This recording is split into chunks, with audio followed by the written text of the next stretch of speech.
여러분 안녕하세요. 이번 학기에 심리 진로 코칭을 담당하게 될 김인기입니다. 이렇게 오프라인에서 좀 활기차게 만나지 못하고 온라인으로 인사드리게 됨을 매우 죄송하고 또 안타깝게 생각합니다.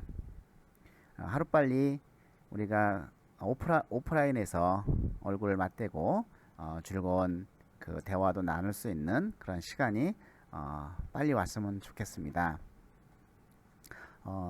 이렇게 온라인으로 수업을 하다 보니까 우리가 서로 이전 그 잘못된 것도 좀 이해 좀 해주시고 좀 어설퍼도 양해를 바라겠습니다.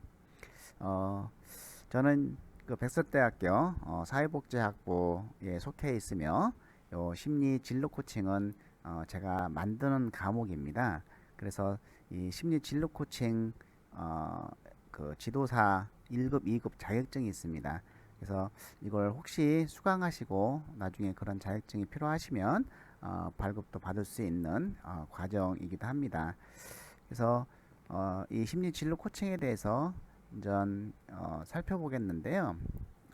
이걸 만든 이유는 원래는 이제 인성 전문 과정으로 만들려고 했는데 그 인성이란 단어가 들어가니까 일단은 자격증 과정이 나오질 않아서 그 인성이 성격이고 성격 형성은 주로 이제 성격 발달 이론, 성격 심리 이론 전부 심리로 연결이 되기 때문에 이제 심리로 본 인성을 저는 그 심리를 인성 중심으로 성격 발달 또 중심으로 해서 인성에 관련된 전문 내용으로 구성이 됩니다. 그리고 이러한 어떤 인성하고 또 진로를 같이 연결해주는 그런 코칭 과정이기도 합니다. 그래서 이 자격증은 사실상 인성에 대한 전문 과목이기도 합니다. 그렇다고 하면은 우리가 먼저 인성 검사를 하고 그 인성 검사에 따른 그 이제 설명들을 쭉 하면 좋은데요. 일단은 제가 그 인성 검사를 하는 방법을 알려드리고 제가 온라인 아이디로 부여를 할 테니까 그걸 전부 검사를 인성 검사를 하면은 그 자료가 일단은 저에게 다 오니까 그렇게 한번 해보도록 하겠습니다.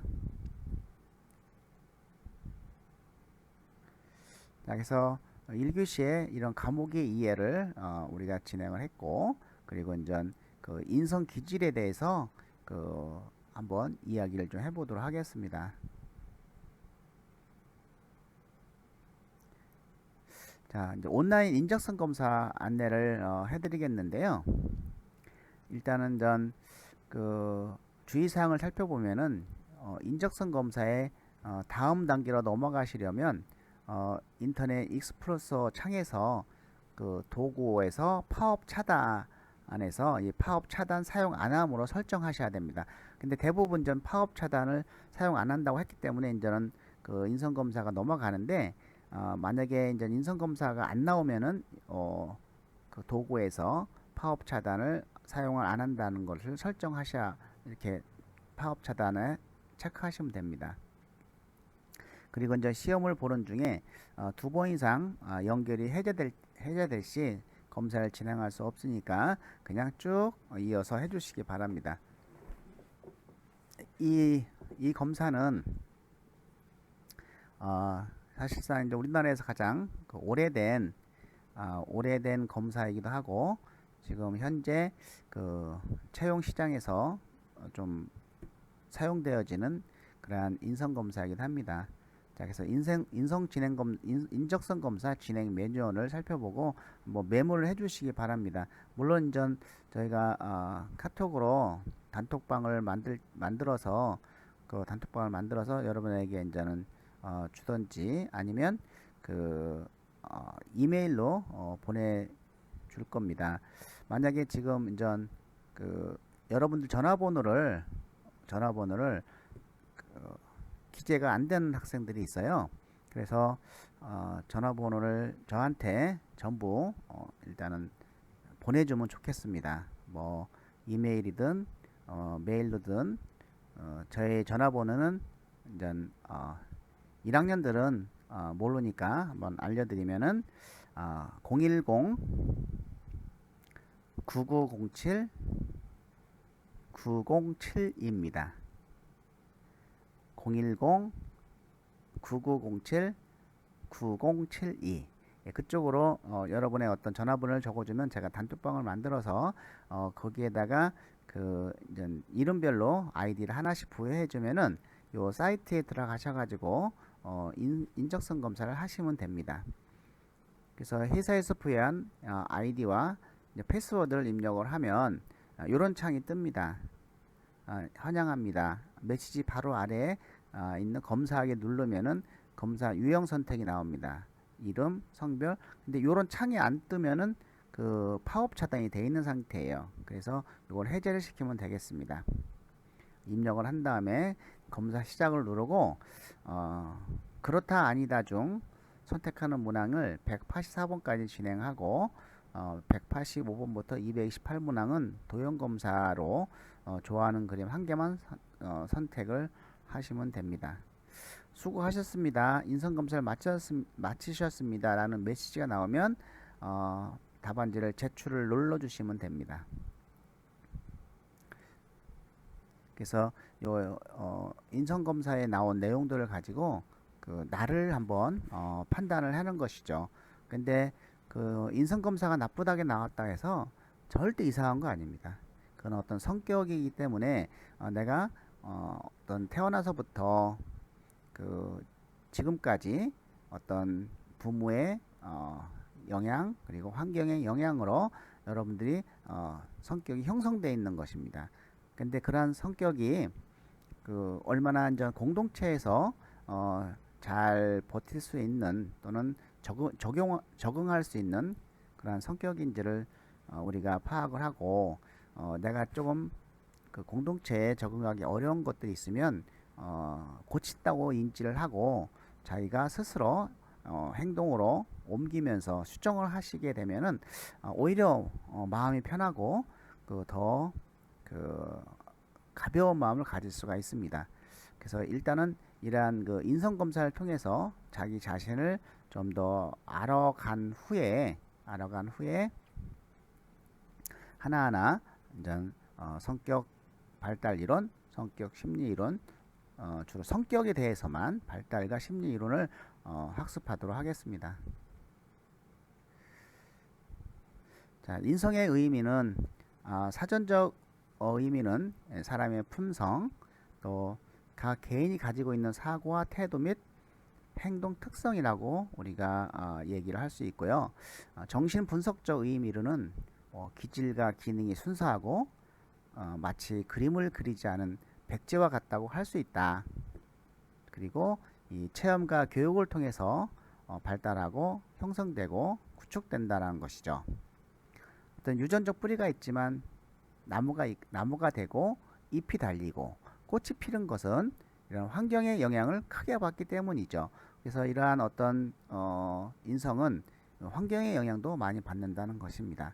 이 같은 뿌리지만 부모의 영향이라든지 사회적 배경 또 교육의 지표와 정도에 따라 꽃의 아름다움이 달라질 수 있다는 것과 같습니다. 자, 그래서 인성의 의미는 많은 그 심리학자들이나 발달학자들이 이야기한 것들이죠. 뭐 예를 들어서 프로이트, 아들러, 에릭슨, 융, 로저스, 설리반 등 이런 많은 성격 심리 발달학자들이 자아 실현, 행복한 삶 등을 추구하는 어떤 생산적인 성격이라고 할 수 있다. 그래서 정말로 우리가 그 좋은 그러한 성격 발달 이론하고 성격 심리학자들을 배우게 될 것입니다. 이렇게 한 그 이론을 통해서라도 나 자신을 자꾸 계속 들여다보면서 나 자신이 정화되는 그러한 한 학기 수업이 되도록 될 것입니다. 따라서 제가 그 정의를 내리는 인성은 선천적, 후천적으로 형성되는 개인의 특성을 의미합니다. 그러나 그 개인의 특성이 어떤 공동체 사이에서 얼마나 잘 적응하고 함께 할 수 있는가를 가름하는 특성인 것이죠. 그렇다고 하면은 기업 또는 학교에서 인성에는 뭔가 나름대로 기업도 기업의 인재상이 있을 거고, 또 학교에서도 뭐 학교 방침에 따라서 어떠한 인재가 중요하다라고 써 있겠죠. 그런 것을 이제 각 기업이나 학교에서의 자체적으로 어떤 그 인재상이라고 하고 있죠. 그런 것들이 이제는 같이 들어가 있는 의미하고 비슷하다 보겠습니다. 그러나 지금 우리가 공부하는 것은 그 보편적인, 이런 학자들이 얘기한 보편적인 인성을 이야기하는데, 프로이드의 영향을 많이 받고 만든 검사지라고 할 수 있겠습니다. 자, 이와 같이 꽃과 열매, 이거는 일반적 기준으로 감정, 정서, 근면, 책임, 협동, 자주, 준법, 집중, 지도, 이런 걸 좀 이야기하죠. 몸통은 의식이라고도 하고, 자아, 초자아, 뿌리는 무의식, 감정, 정서, 본능. 그래서 지금 이제 우리가 일반적인 심리학하고 제가 얘기하는 인성하고의 이렇게 연결고리를 좀 찾고 있습니다. 그래서 그 이 인성이 어떤 심리적인 거와 연결되다 보니까 전통적인 심리 이론을 공부하는 사람은 조금 약간 이상하다라고 얘기할 수가 있겠어요. 하지만 그 인성 검사에서 나와 있는 그걸 통해 연구된 결과물이기 때문에 우리가 이런 그 의미에서 한번 인성을 어떤 것인지 살펴볼 필요가 있겠죠. 자, 인성의 구성 요소를 한번 살펴보면 그 본능에 작용하는 거가 이전 근면과 책임성, 자아 부분에 작용하는 것이 협동 능동성, 초자아에 관련된 것이 준법 지도, 그 다음에 집중력 정서 상태는 정서에서 갈라져 나왔고, 감정은 감정 상태로 나타난다. 그래서 보편적으로 이렇게 그 원래는 8가지로 연구가 됐었는데, 그 집중력을 하나 추가한 것은 그 어떤 그 정서 상태에서 갈라져 나온 집중력, 어떤 정밀한 작업이라든지 기업에서 집중력을 요구하는 작업에 쓰일 수 있는 사람을 골라내기 위해서 이 집중력을 넣었다고 볼 수가 있겠습니다. 자, 그래서 인성이라고 하는 것은 이러한 유전적 요인과 환경적 요인이 구별이 해서 올라온다는 것이죠. 자, 이 근면은 그 어떤 의미일까요? 내가 어떤 일을 시키면은 매사 적극적으로 일을 하는 사람이죠. 적극적으로. 그러면은 그 살살 게으름만 피우고 이리저리 뺀질뺀질 하면은 근면성이 있을까요? 근면성이 없다고 하죠. 그리고 이 근면은 우리가 그 근면성은 그 어떤 본능 부분인데, 그 물질적인 욕구 충족이 부족했을 때 이 근면성이 그 상실된다고 합니다. 그래서 어릴 적에 뭐 어머니가 그 젖을 안 준다든지, 아이가 너무 배가 고파도 젖을 안 준다든지, 먹을 걸 안 주고 하면 나를 굶겨 죽이려는 거 아니야? 뭐 이런 생각에 굉장히 불안하겠죠. 그래서 이러한 근면성이 떨어진다고 하고, 또 성인이 되면은 자기 건강 관리를 잘 못하고, 또 학생 때는 그 부모들이 아침밥 안 해주는 사람도 있잖아. 자식 건강 걱정 신경 안 쓰는 사람들이 많아요. 그런 아이들이 이제 근면성이 떨어지고, 또 커서는 자기 관리 잘 못하는 사람, 맨날 술만 먹고 자기 건강을 해치는 사람들은 이 근면성이 좀 떨어진다 합니다. 자, 책임감은 그 정신적 욕구 충족이 좀 부족한 것이죠. 예를 들어서 어렸을 때 그 아이가 하기 싫은 학원을 무자비하게 보낸다고 가정을 합시다. 그럼 그 아이들은 다녀요, 안 다녀요? 다니죠. 왜냐하면 어머니의 사랑을 받고 싶어서, 어머니가 좋아하는 일을 해야 되기 때문에. 그렇지만 아이는 정작 학원 다니기는 싫어요. 그렇죠. 어머니 사랑받기 때문에 다니는 거예요. 그렇기 때문에 그 학원을 다니면서 보람을 느낄까요? 절대 못 느낍니다. 그렇기 때문에 이 보람을 느끼지 못하게 되면은 어떤 그 삶의 만족감도 떨어진다는 것이죠. 그럴 경우에 그 자기가 어떤 일을 끝까지 다 해야 되겠다고 하는 이 책임감이 좀 상실될 수 있다. 이렇게 보고 또한 그 여기 책임인데 책임, 예, 책임입니다. 기억자가 빠지나요? 그다음에 이 자아는 맞네요. 책임. 예, 자아 부분은 제가 하도 많이 녹음을 하다 보니까 지쳐서 그래요. 예, 어쨌든 이 자아 부분은 우리가 협동성과 능동성이 관련이 되어 있습니다. 그래서 주로 이제 어머니의 영향이 좀 많이 있죠. 그거에 대한 어떤 원인과 결과는 또 뒤에서 우리가 자세하게 설명이 되니까 생각이 그냥 간단하게만 이야기를 하도록 하겠습니다. 예, 협동은 사실은 이제 봉사심 뭐 또 같이 어울려서 이렇게 일을 하는 그런 그 성격, 이런 걸 좋아하는 성격, 이게는 또 희생심과 봉사심이 뒤따르게 돼 있어요. 협동심에는 그런 측면이 있는데 어머니의 영향이 굉장히 크다고 합니다. 근데 어머니가 굉장히 히스토리컬하고 신경질적인 어머니 밑에서는 이런 그 협동성이 떨어져요. 그러면은 아이가 우울증에 좀 빠질 확률이 있습니다. 근면성이 떨어지면은 굉장히 불안감이 커질 수 있고, 책임감이 떨어지면 어떤 공포감이 떠오를 수가 있어요. 협동심이 떨어지면 우울감이 오죠. 그래서 어머니와 애착 관계가 많이 떨어지면 아이가 우울증, 또 학교에서 친구들한테 왕따를 당하는 경우가 많이 있습니다. 그리고 능동성인데, 능동성은 이것도 어머니의 영향을 많이 받는데요.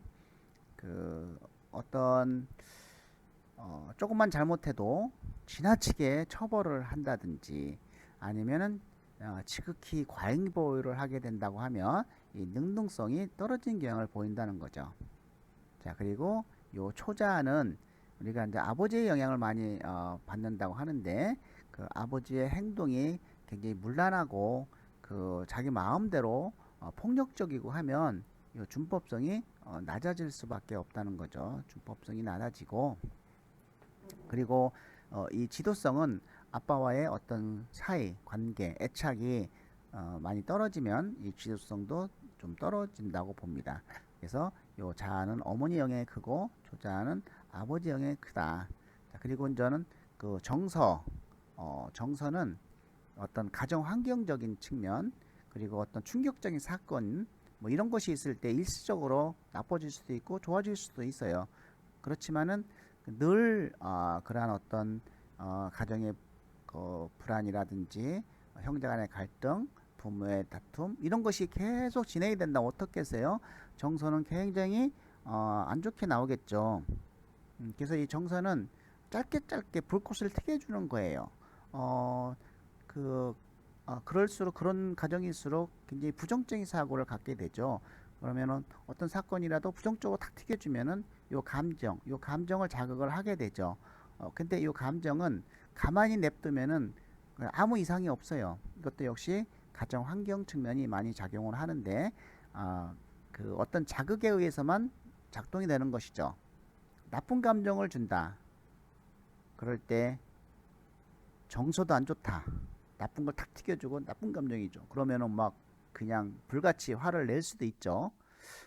그렇지만은 정서가 그래도 지극히 안정적이고 긍정적인 생각을 가졌을 때 그래도 좀 약간 나쁜 자극을 주더라도 그렇게 크게 반응을 안 나타낼 수도 있죠. 그래서 이 감정은 우리가 그 건들지 않으면은 괜찮다. 여러분 혹시 밤에 젊은 애들 담배 피고 있으면 뭐라고 하지 마세요. 큰일 나요. 그러지 않아도 가정 환경적으로 정서도 불안하고 또 감정 상태도 안 좋은 상태에서 여러분이 나쁜 자극을 주면 어떻겠어요? 어떤 충동적인 사건이 일어날지도 모르죠. 네, 이런 것들이 이제 인성의 구성으로 이제 보고 있습니다. 그래서 하나하나를 다 따지고 넘어가면서 우리가 이제는 인성에 대해서 공부를 시작하도록 하겠습니다. 자, 인성의 5대 기질이 있는데 그 중에서 이제 감정, 오늘은 이제 감정에 대해서 알아보도록 하겠습니다. 감정은 그 어떤 현상이나 일에 대해서 일어나는 느낌이나 마음 또는 느끼는 기분으로 동기의 한 영역이라고 봅니다. 동기. 그래서 그럼 동기란 뭐냐? 어떤 일이냐 행동을 일으키게 하는 계기를 말하게 되죠. 그러다 보니까 이 감정은 어떤 자극에 의해서 반응을 해요. 자극을 안 주면은 반응을 안 합니다. 그래서 자극을 주면 이것이 중추신경, 자율신경, 뭐 운동신경, 말초신경 등 모든 신경계통을 지배하는 것이죠. 그래서 이제 모든 신경은 이런 감정의 억압 정도에 따라서 신경계통 반응이 달라질 수 있다. 따라서 이 감정이 불쾌하고 억압되면 감정이 실종되어 정도에 따라 신경계통의 다양한 반응을 유발시키는 것이죠. 감정의 특성을 살펴보면 신경을 지배한다. 자극의 60%, 또 접촉 정서가 40% 정도, 자극에 의해서만 반응한다. 스스로 활동하지 못하고 항상 수동적이죠. 또 이 정서의 도움을 받아서 섬세하고 빠르며 정확하게 표출될 수 있다. 이런 또 불쾌한 감정의 연속은 스트레스 증상을 일으킨다. 계속 저에게 불쾌한 감정을 줘봐요. 그것은 아주 노이리제 걸릴 수가 있죠. 여러분들은 몇 번 정도 불쾌한 감정을 받으면 스트레스 받나요? 한 번에 받나요? 네. 자, 한번 감정과 자극의 예를 한번 살펴보면 자녀가 학교 갔다가 집에 와서 부모님에게 학교 다녀왔습니다 라고 얘기했을 때 어떻게 말하면 좋을까요? 이 상사의 지시로 이런 마케팅 시장조사 결과에 대한 보고서를 작성해서 보고하도록 하고, 또 지시받아 보고서를 가지고 왔을 때, 자, 1번 같은 경우 나쁜 감정 뭘까요?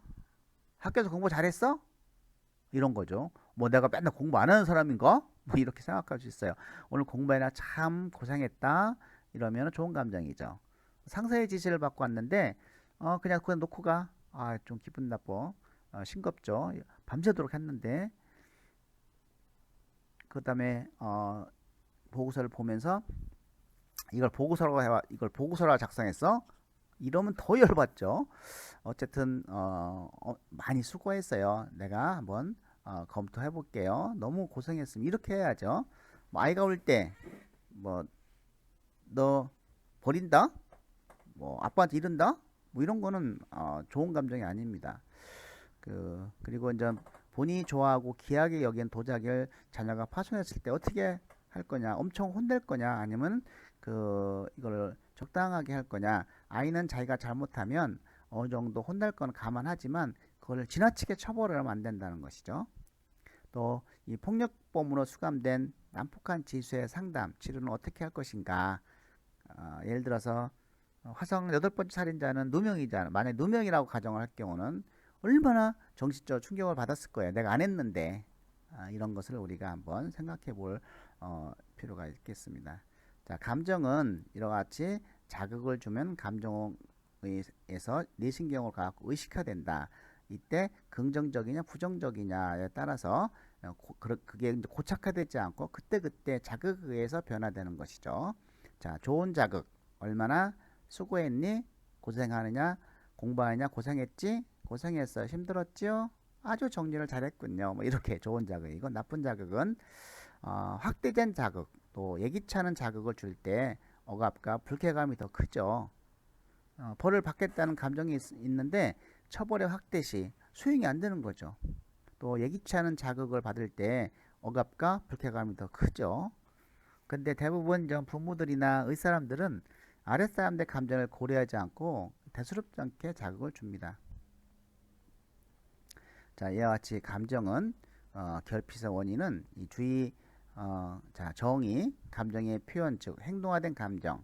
자, 건전한 인성은 이런 감정을 통제한다든지 감정이 순수하고 외부 환경이 긍정적인 사람이 전 건전한 인성이라 하고, 불건전한 인성은 감정이 억압되고 불쾌, 신경증, 감정 자제력 부족, 거센 흥분, 신경 과민성을 이야기하죠. 그래서 이런 지나치게 억압을 받거나 실수나 실패에 반복에 불쾌감이 축적이 됐거나 또 감정의 통제 및 조정이 결여가 됐거나 감정 변화가 심하고 다혈질적인 행동 반응을 보이거나 쉽게 짜증을 내고 화를 잘 내는 행동 반응을 보이거나 불쾌한 감정이 잠재되어 있거나 이런 감정을 조절하는 자아기능이 부족한 게 결핍 원인이 되는데, 이렇게 되면 신경 과민성이 나타나겠죠. 개선 방향은 역지사지 마음을 갖기, 정말 상대방 입장에 생각해 보자. 또 불쾌한 감정을 자제하고 이런 여행, 독서, 폭넓은 문화생활을 하고 객관적인 사고의 폭을 확대하고 부정적 사고의 긍정적 전환을 노력하고 융통성 있는 마음을 갖는 것이 필요하다. 자, 이 시를 하나 보도록 하겠습니다. 여기서 우리가 그 붕어빵인데요. 자, 마음에 안 드는 문장을 한번 바꿔보도록 하겠습니다. 여러분이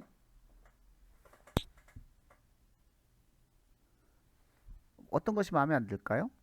뭐 어떤 사람은 붕어빵 한 마리는 행복한 마음으로 기쁨을 주기 위해 참는다. 뭐 이렇게 하고, 왜 기왕 한 주가 희망되고 싶다고 하면 이빨 한 목을 참냐? 뭐 이런 여론적이 나올 수가 있어요. 그렇지만 이 시를 쓴 시인의 마음은 무엇일까요? 이건 우리가 토론 시간에 한번 이야기를 좀 해보도록 하겠습니다. 한번 생각해 보시기 바랍니다. 예, 이것으로 1교시 마치도록 하겠습니다.